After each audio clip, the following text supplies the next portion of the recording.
మార్కెట్లో వేస్తాం.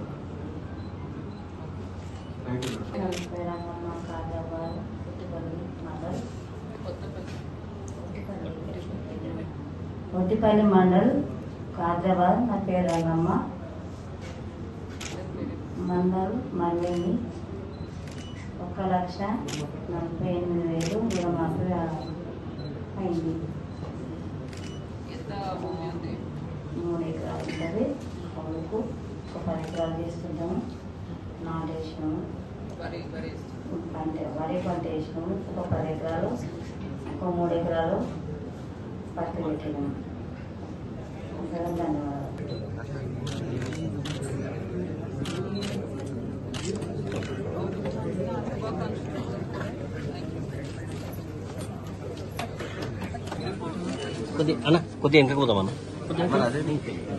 రైతులందరికీ, జిల్లాలోని రైతులందరికీ కూడా శుభాకాంక్షలు తెలియజేస్తున్నాను. అలానే ఇప్పుడు ఎవరైతే బ్యాంకర్స్ ఉన్నారో మీ అందరు కూడా 2-3 సార్లు మనము సమీక్ష కూడా చేసి చెప్పడం జరిగింది. రుణమాఫీకి సంబంధించిన అడ్మినిస్ట్రేషన్ అంతా కూడా ఇమీడియట్ గా మీరు స్ట్రీమ్ లైన్ చేసుకొని ఏమైనా ఇష్యూస్ ఉంటే ఇమీడియట్ గా అవి రిజాల్వ్ చేయాల్సి ఉంటుంది. వ్యవసాయ అధికారులు ఎవరైతే ఉన్నారో ఏవైనా చిన్న ఆధార్ నెంబర్ పొరపాట్ల వల్ల కానీ ఇతర పొరపాట్ల వల్ల కానీ ఏవైనా అకౌంట్స్ లో జమ చేయకపోతే మాత్రం అవి ఇమీడియట్ గా కూడా మీరు లిస్ట్ అవుట్ చేసి మా ద్వారా డిపార్ట్మెంట్ కి పంపించాల్సి ఉంటుంది. కాబట్టి బోత్ బ్యాంకర్స్ అలానే వ్యవసాయ అధికారులు పంట రుణమాఫీ ప్రతి రైతుకు కూడా అందే విధంగా చేసే విధంగా మీ అందరూ కూడా పనిచేయాలి. సో దీంతో నేను సెలవు తీసుకుంటున్నాను. ప్రారంభోత్సవానికి విచ్చేసిన మన జిల్లా వ్యవసాయ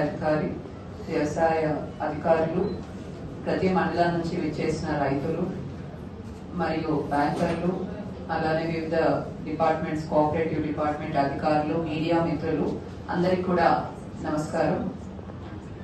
వ్యవసాయం లాభసాటిగా కొనసాగేలాగా, అలానే రైతుల మీద పంట రుణ ఆర్థిక భారం తగ్గించే విధంగా తెలంగాణ రాష్ట్ర ప్రభుత్వం పంట రుణమాఫీ 2024 సంవత్సరం ప్రారంభించడం జరిగింది.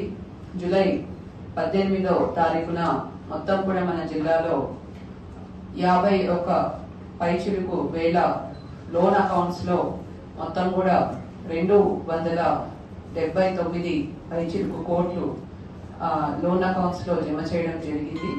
అలానే ఈరోజు 2వ విడత రుణమాఫీ కింద మొదటి విడత ₹1,00,000 వరకు కూడా రుణమాఫీ 2018 నుంచి డిసెంబర్ 2018 నుంచి డిసెంబర్ 2023 వరకు కూడా 1,00,000 వరకు మొదటి విడతలో పంట రుణమాఫీ అవ్వడం జరిగింది. ఇప్పుడు 2వ విడత కింద ₹1,00,000 నుంచి ₹1,50,000 వరకు కూడా పంట రుణమాఫీ ఈ రోజు ఒక 286,76,00,000 అమౌంట్ ఈ రోజు రైతుల యొక్క లోన్ అకౌంట్స్ లో ఈ రోజు జమ అవడం ఈ రోజు జరుగుతుంది. సో మొత్తం కూడా 27,000 అకౌంట్స్ లో ఈ రోజు మనకు ఈ 2వ విడత పంట రుణమాఫీ అన్నది జమ చేయడం జరుగుతుంది. సో దీని వెనుక ముఖ్య ఉద్దేశం వచ్చేసి బ్యాంకుల నుంచి ఏవైతే లోన్లు తీసుకుంటున్నారో తక్కువ వడ్డీకి బ్యాంకుల నుంచి క్రాప్ లోన్ అన్నది కొత్త రుణాలు రైతులకు ఇచ్చే విధంగా ఈ పంట రుణమాఫీ అన్నది ఉపయోగపడుతుంది. అలానే బయట అధిక ధరలకు అధిక వడ్డీకి రుణాలు తీసుకోకుండా బ్యాంకులలోనే తక్కువ వడ్డీకి రుణాలు తీసుకునే విధంగా రైతుల మీద ఆర్థిక భారం తగ్గించే విధంగా చేయడానికి ఈ పంట రుణమాఫీ అన్నది ఉపయోగపడుతుంది.